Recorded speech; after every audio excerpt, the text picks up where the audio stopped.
Alright, real talk for a second. If you think hypercars have lost their soul, Italian masterpiece that doesn't care about trends, the 2026 Pagani say, yeah, we still do it better than anyone. Let me say something wild real quick. This might be one of the last cars made for people who actually love driving. Not efficiency charts. Not software updates. Driving. In a world drowning in silent electric speed, Pagani straight up said, nah, we're not done yet. This is the 2026 Pagani Utopia Roadster, and it feels like a love letter written against modern car trends.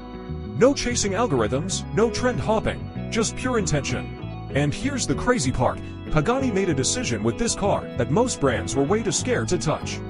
I'll get to that in a second, but trust me, it changes everything. Seeing one in real life feels unreal, like spotting a rare animal that wasn't supposed to survive this era. Start at the front, because this is where the attitude lives. That face isn't angry, fake aggressive, or overstyled. It's calm, focused, almost surgical, like a fighter who doesn't need to talk trash. Every curve feels intentional, nothing is trying too hard. No fake vents, no unnecessary drama. It's elegant, but there's muscle underneath, the kind you feel, not the kind you measure. When light hits that front end, it doesn't bounce, it flows. Like liquid metal shaped by someone who actually cares, this is handcrafted confidence. You can tell a human obsessed over every inch of this car. It feels timeless, like this car could exist 20 years ago. Or 20 years from now. And that's rare as hell. Now walk around to the back, and yeah, this is where it gets serious.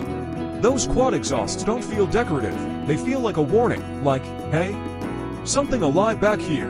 The rear doesn't overdo it either. No giant wings screaming for attention. Just pure mechanical honesty. You can almost hear the engine before it even starts. This car doesn't chase lap records, it chases emotion.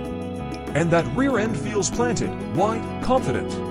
Like it's ready to explode forward the second you breathe on the throttle.